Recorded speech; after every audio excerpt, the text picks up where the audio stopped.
Tere päevast, hea Postimees TV vaataja ja saate Peetri Pilk erinevatelt podcasti platvormidelt ka kuulaja. Oled sattunud vaatama meie järjekordset saadet, kus analüüsime nii päevakajalisi uudiseid, kui räägime erinevatel nii igavikulistel kui igapäevastel päevakohastel teemadel. Meie tänane saade läheb eetrisse ühel tähtsaimal tudengipäeval 30. aprillil Volbril ja spetsiaalselt selleks, et seletada teile kõigile laiale vaatajaskonnale, kes enam võib-olla ülikooli aastaid ei mäleta ja pole ise olnud ei korporant ega näiteks ka Tartu Ülikooli tudeng, et olen kutsunud Volbri pidustuste ajalugu ja väikest ülevaadet selle tähendusest andma Tartu Ülikooli võrdleva usuteaduse emeriitprofessori professor Tarmo Kulmari. Tere tulemast! Tere! Rõõm sind näha. Meie saates oleme spetsiaalselt selle tudengi pidupäeva puhul kaasa võtnud ka oma korporatsioonide teklid ja värvilindid. Aga nagu Peetri Pilgu saates on kombeks, et kõigepealt vaatame üle ka mõningad päevakajalised viimase aja sündmused, mis maailmas on ja Eestis on juhtunud, et näiteks võtame esimesena uudise. President Karis Euroopa peaks valmistuma dialoogiks Venemaaga. Postimehes ilmus sellise pealkirjaga uudis ja vähem täpselt sama alatooniga ka kõikides teistes meie erinevates meediaportaalides, ERR-is, Delfis, umbes samalaadsed uudised ilmusid ja natukene pani imestuma, et lugedes seda originaali ja vaadates, mida siis Karis ja president Stubb erinevates kontekstides Helsingin sanomatele ja mujale ka ütlesid, et see oli minu arust selline tavaline diplomaatiline small talk, aga et kuidagi tehti sellest Eestis hirmus skandaal, et kuidas sulle tundus, et kas sellest president Karise sõnades oli midagi, ütleme rahvusvaheliselt või Eestile kohatud või siis mitte? Ma olin ise ka üllatunud.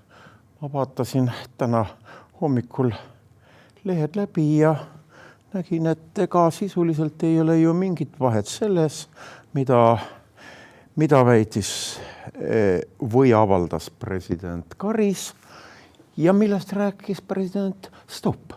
Nii et sisuliselt ma arvan, et varem või hiljem, loomulikult enne peab Ukraina sõda läbi saama. Ei, see on elementaarne ja nii vist ka president ütles. Ja siis loomulikult tuleb rääkida ühise naabriga läbi.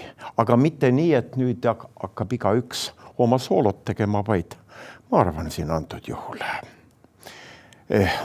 Euroopa peab ühiselt oma sõnumiga välja minema.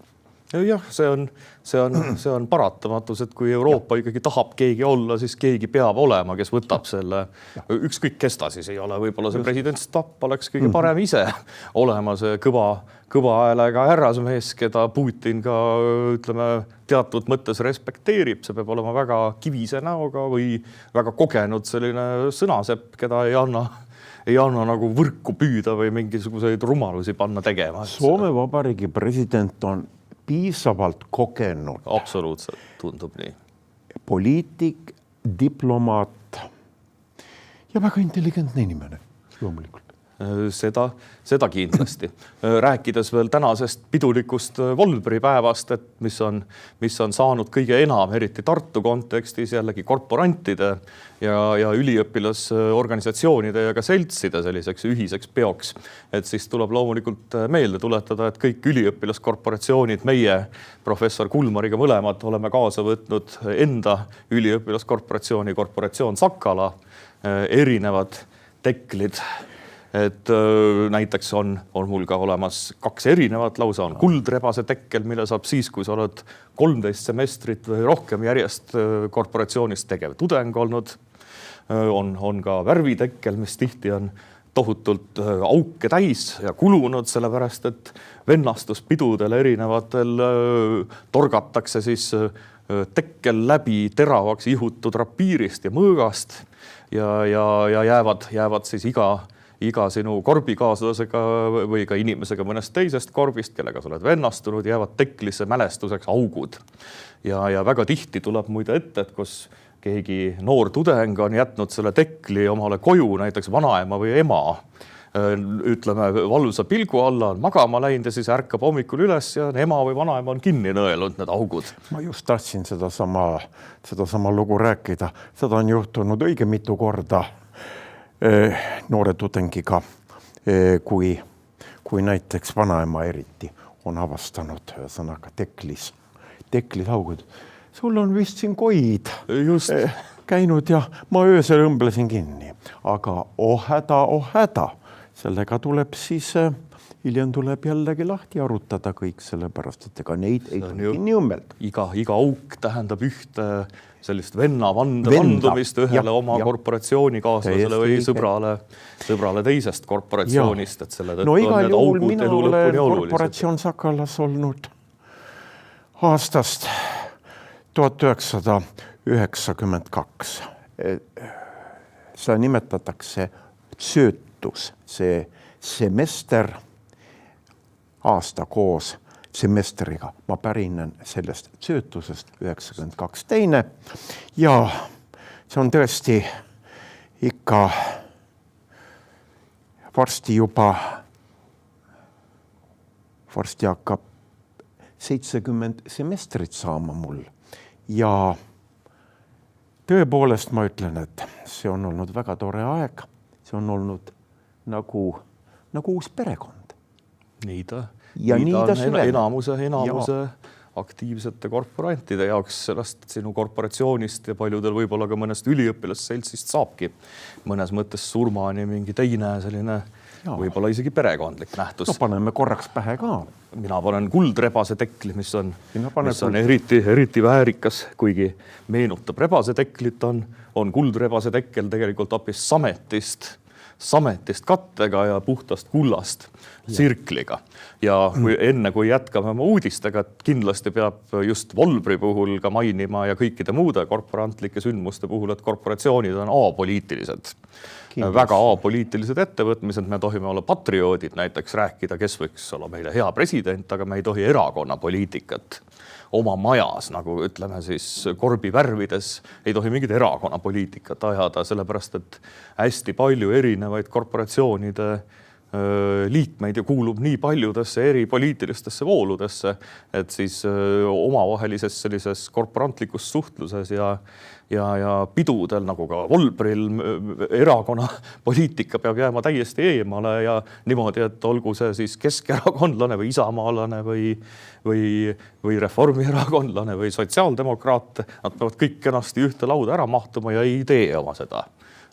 Ei ole korporatsioonis kunagi mingit poliitilist arvete klaarimist ega õiendamist, mis loomulikult tuleb ka selgeks teha, kui me räägime tänases saates päevakajalistest uudistest, et me ei eelista ühte ega teist erakonda, aga vastavalt saate formaadile kommenteerime ikkagi meile väga olulisi teemasid, näiteks kes võiks olla Eesti tulevane president ja võtamegi oma järgmise uudise, milleks on Eerik-Niiles Kross tuli välja ideega, et presidendiks võiks taas valida Kersti Kaljulaidi. Nii.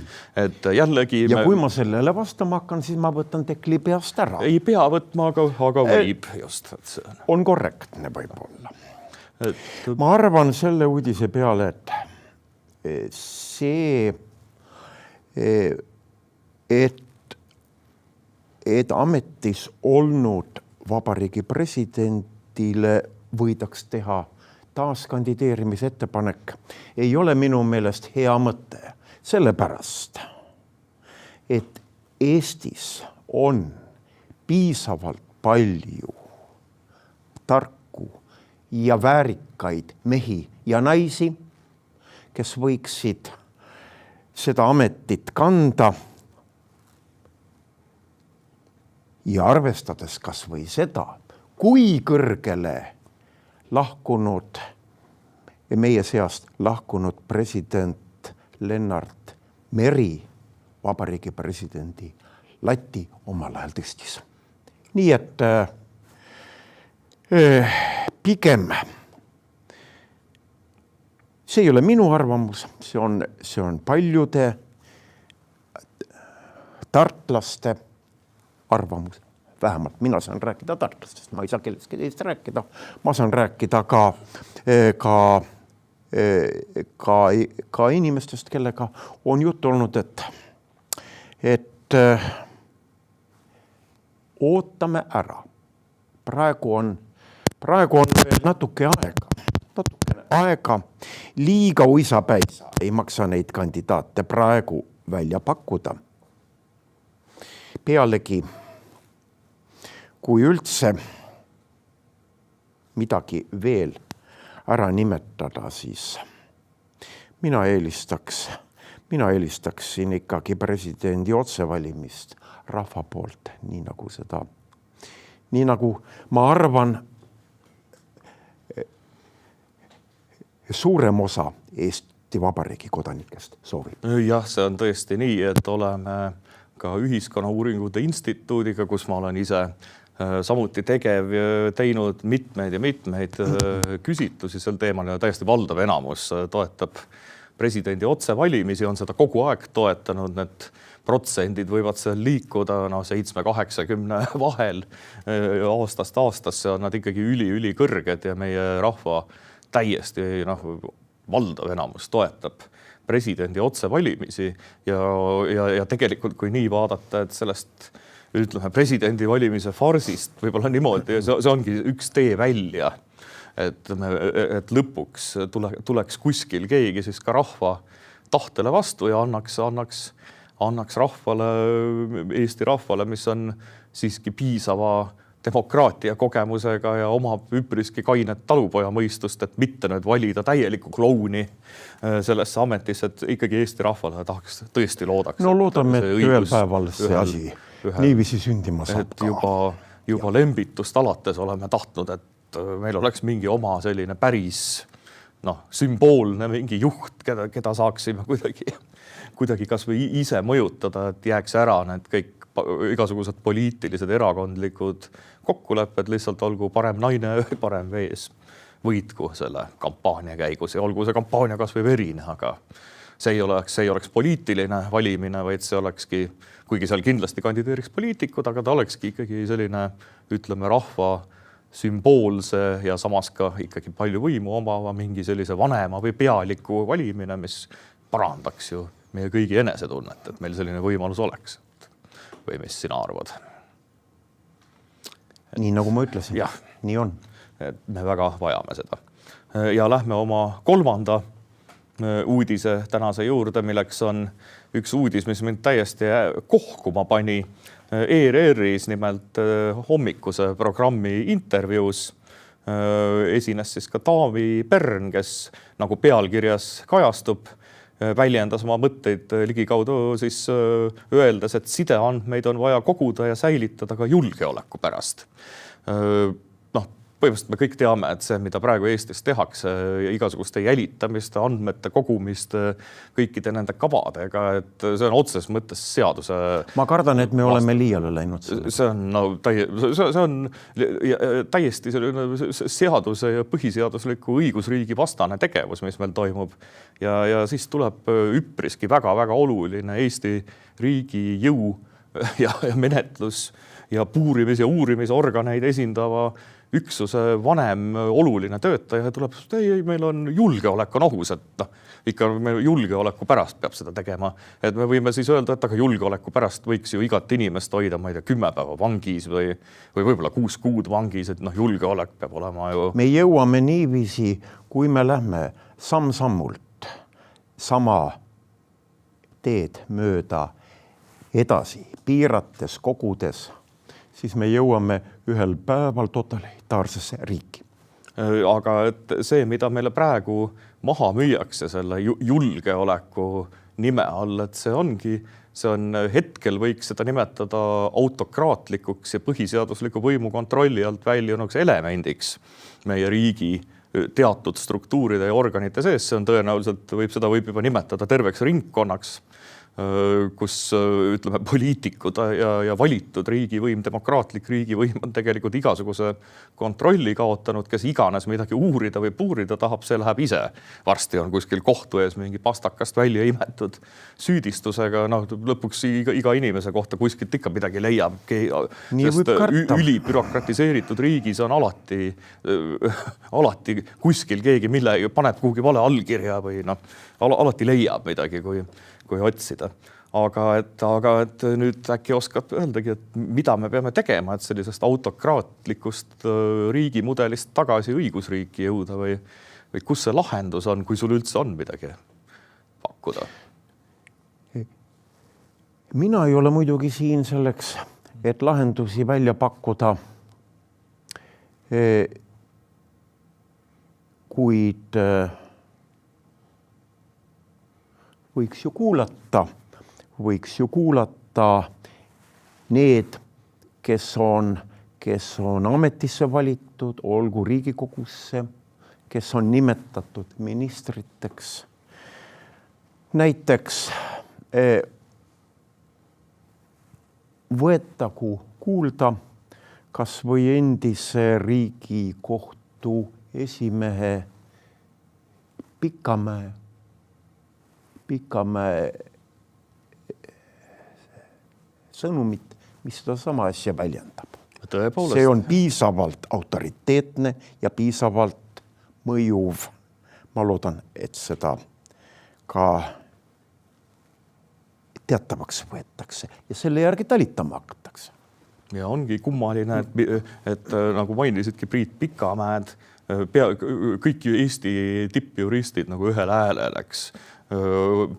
Suur osa, olgu need poliitikud, arvamusliidrid, kõik ütlevad, aga mitte midagi ei juhtu. Lihtsalt kõik nullitakse vahel ka koostöös teatud ajakirjandusmajaga, eks. Lihtsalt kõik asja parandamise katsed nullitakse ära. Aga lähme oma tänase viimase uudise juurde ja väikse meenutuse juurde ajalukku mõne aasta taguse ajast ja vaatame korra üle siis seoses Volbriga, läheb väga hästi konteksti. ERR-i uudis juba mitme aasta tagune, et Kaapo ametnikud käisid vale nime all Korp Sakalas õluti omas ja jäid vahele. Läheb natukene eelmise teemaga kokku, et selline täiesti... Ma ütleksin selle kohta nii. Homme algavad Volbri pidustused. Keskööst vastu 1. maid avanevad kõikide akadeemiliste intiimorganisatsioonide, kaasa arvatud korporatsioonide ja üliõpilasseltside uksed külalistele. Palun, selle asemel, et nii nagu kunagi käidi, kas see isegi ei olnud vale nime all või kuidas see oli kõik ühesõnaga. Ja just nimelt. Ja varjetasest, palun, tulge avalikult külla ja tehke pilte ka. Ei ole keelatud. Me oleme isamaaline organisatsioon, et meil võib pilte ka teha. Ja saab olema väga tore. Näiteks korporatsioon Sakala võõrustab nii nagu juba palju aastaid tantsuks ansambliga Untsakad. Täpselt samuti võiks nimetada kas või korporatsiooni Armeenia Torpatensis, kus toimub alates keskööst keldri reiv, mis on üliõpilaste eriti daamide seas väga populaarne. Kõik organisatsioonid on avatud, palun.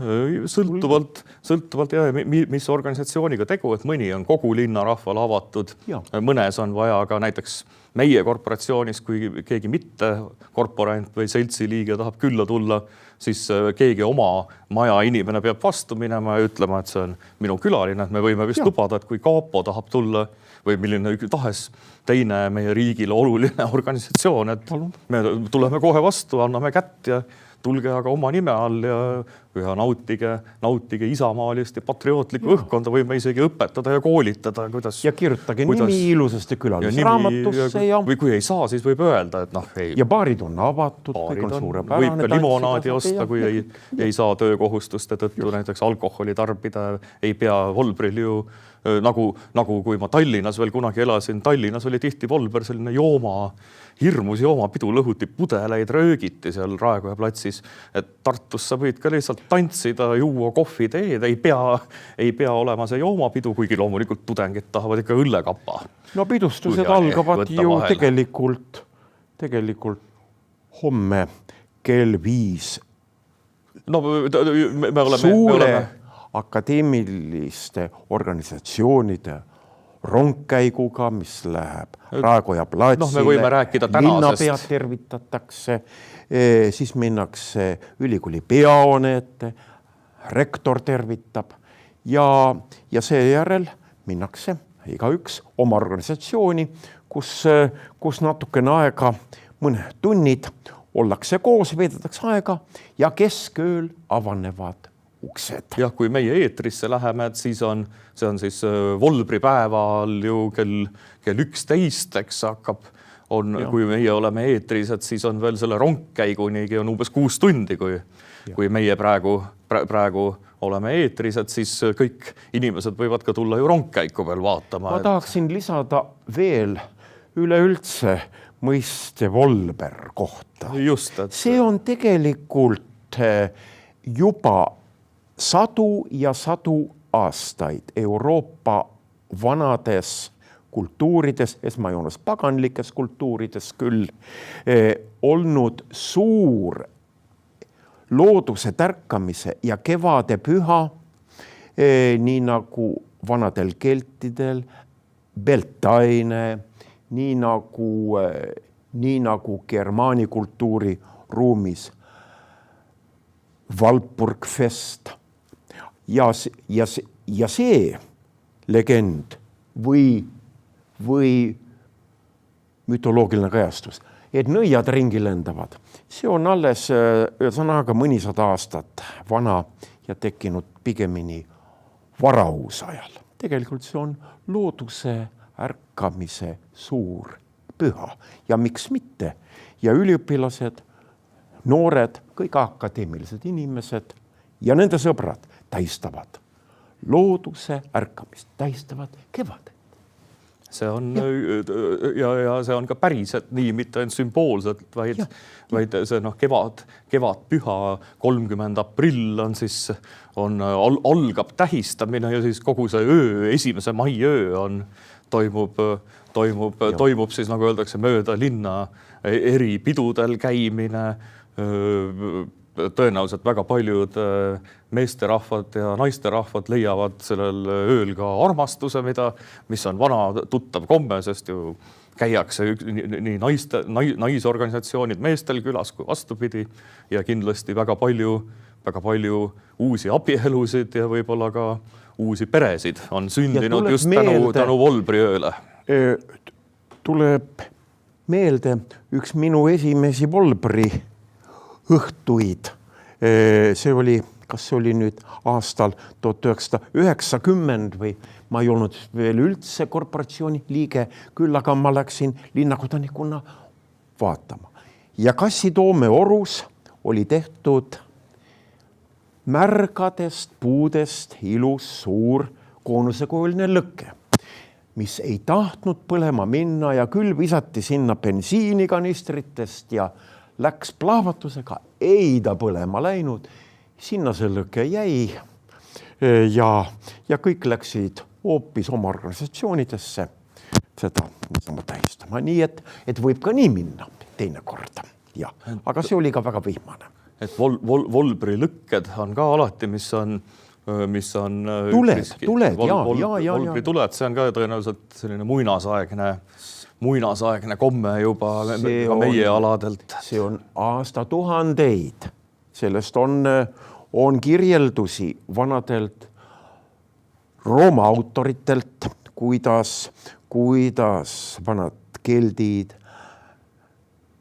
gall ja keldid, ühesõnaga lõkkeid tegid ja mida druidid seal ümber tegid. Gaius Julius Caesar kirjutab sellest ka. Noh, eks meie see jüripäevagi mingid kombed võivad olla seotud nende muistsete Kristuse eelsetega tavadega. Eks kui me tahame otsida paralleele, küll me neid paralleele muidugi leiame. Kas nad nüüd alati tõesed on jällegi omaette küsimus. Ja. Aga et kõik peod ja sündmused, mida me täna peame, paratamatult pärinevad kõigepealt erinevatest Kristuse eelsetest, nimetame neid kultuslikeks või kirikukalendriteks, mis on siis aasta sadade ja tuhandetega lihtsalt transformeerunud vastavalt sellele, kuidas uued usud ja mõtted peale tulevad, jälle siis natukene vormistatakse ümber, et mida vastav püha tähendab. Ja vanad ja on selliseid muistseid pühasid, mille kohta olid ka varakristlased leidnud, et just sel ajal mõningate kristlike pühade pidamine võib olla väga otstarbekas, kuna rahvas tahtis sellal pidu pidada. Näiteks vana Rooma Saturnalia pühad detsembrikuus ilusti sujundusid kokku jõuludega Jeesus Kristuse sünni ajaga. Ja Saturnalia oli roomlastel väga lõbus pidu. Nimelt sel ajal väga lühikeseks ajaks küll orjad ja nende peremehed vahetasid mõneks ajaks omad kohad. Ja väga lõbuks pidu olevat olnud.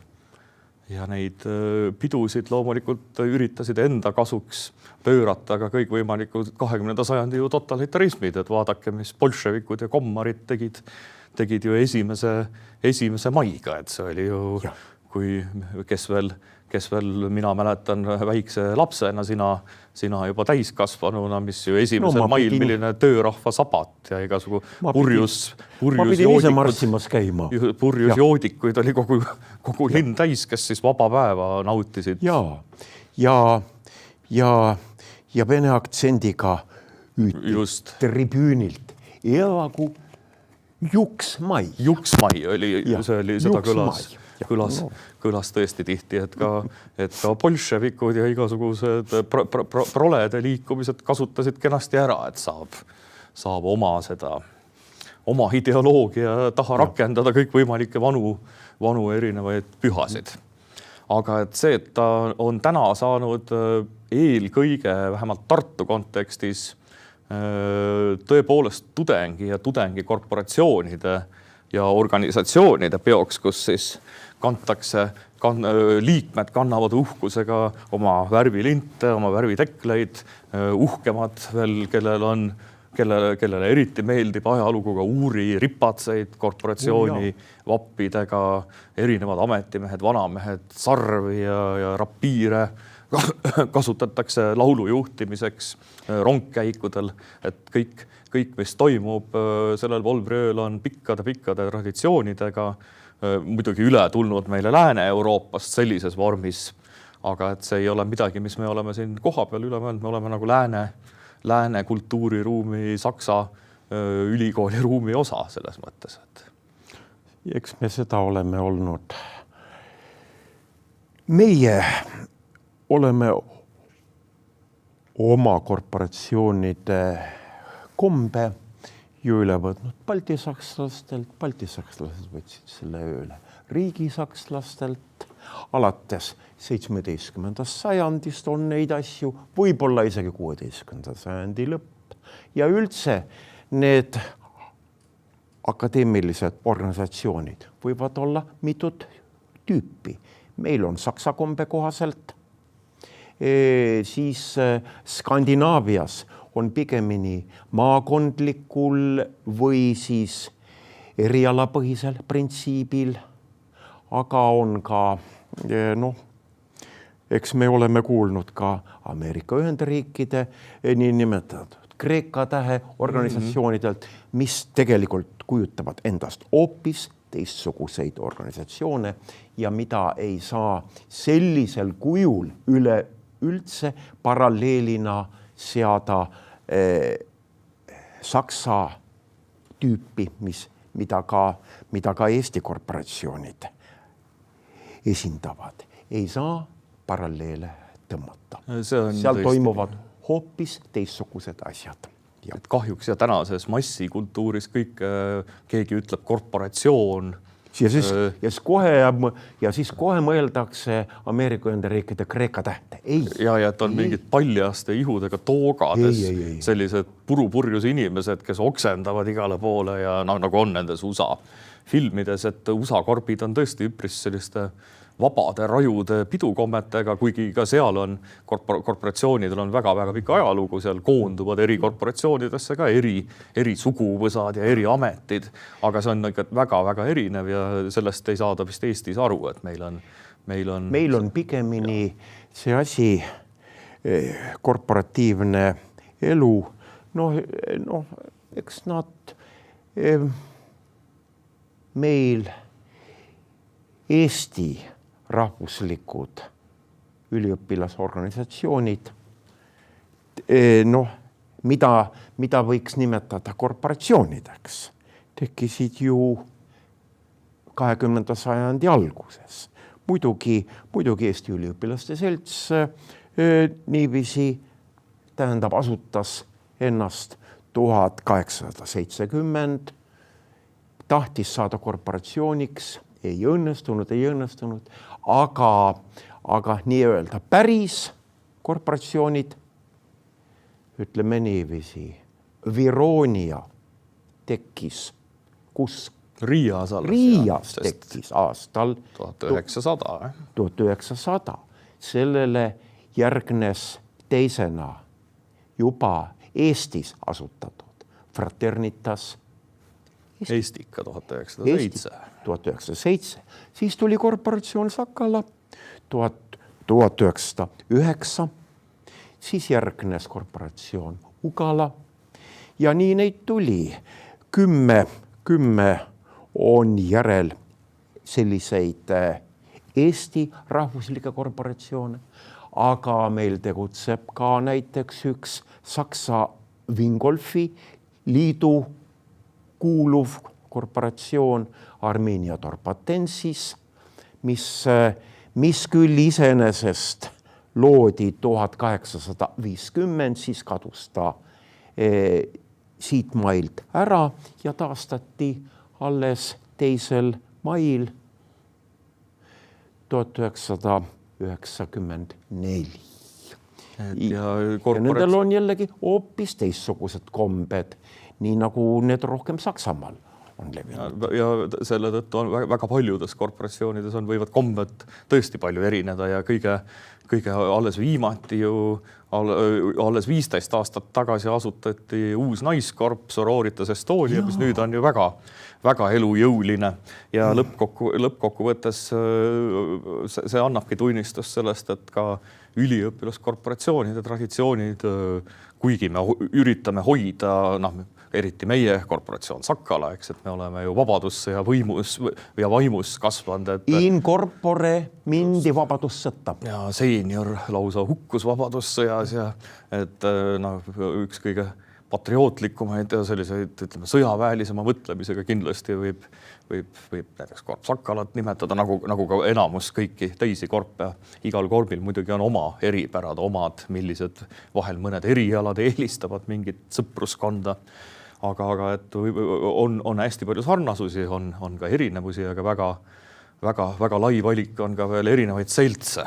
Aga üks kindel asi on siiski korporatsioonidel ja ka üldiselt nii vanadel akadeemilistel seltsidel.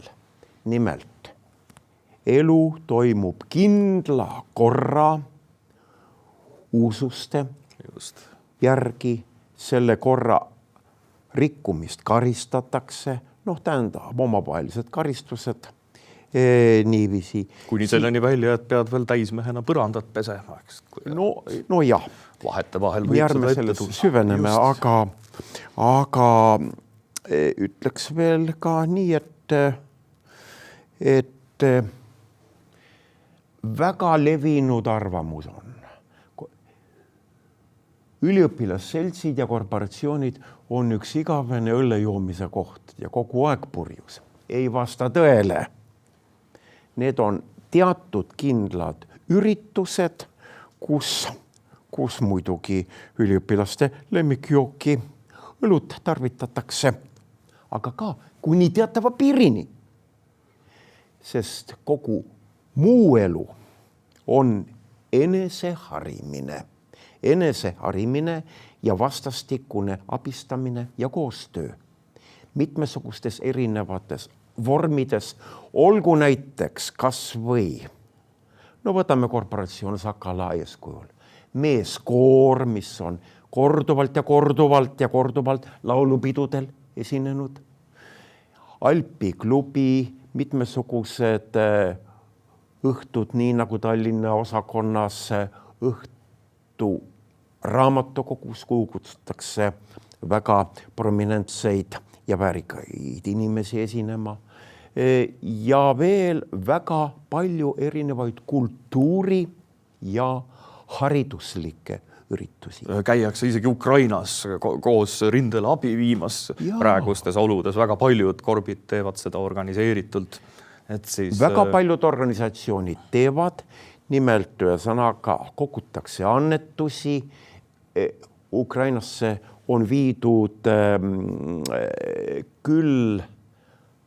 küll transpordivahendeid, küll teisaldatavaid saunu ja mida veel kõike, mida neile vaja on. Ja on aidatud ka mõningaid ehitisi, mis olid puruks pommitatud, üles ehitatud, niiviisi lasteaedu, niiviisi põhiliselt lastega seotud ehitisi, koole või lasteaedu. Ja üritamegi kõik korporatsioonid ja seltsid üritavad siis Eesti asja, Eesti patriootlikku, isamaalist aadet elus hoida, igaüks omal moel, oma võimete kohaselt. Ja Volber on võib-olla siis see koht, kus nüüd, kui meie saade eetrisse läheb, veel 6 tundi on aega Volberi rongkäigune, mis algab väikse Vanemuise teatri eest, liigub edasi linnavalitsusse, ülikooli ja südaööl, nagu mainisid, avatakse kõikide majade uksed, sõltuvalt siis sisse saab peole, tantsupeole, vastavalt iga organisatsiooni oma reeglitele.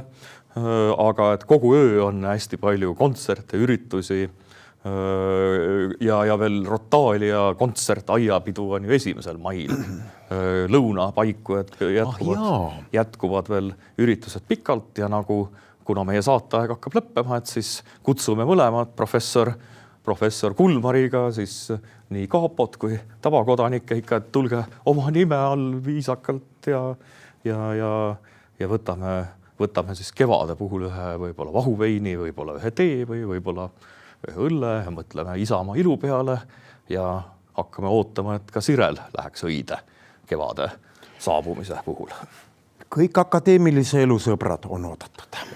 Ja mina tänan sind siia saatesse tulemast, selgitamast, mis on Volbri ajalooline ja ka mütoloogilis, usundilooline tagapõhi ja tänan meie vaatajad meid vaatamast ja kuulamast. Head ja südamlikku ja loodetavasti ka üha soojenevat Volbri kliimat teile soovides ja kohtume järgmisel nädalal jälle uuesti, kui saates Peetri Pilk on juba arutlusel uued teemad ja külas uued stuudiokülalised. Aitäh vaatamast!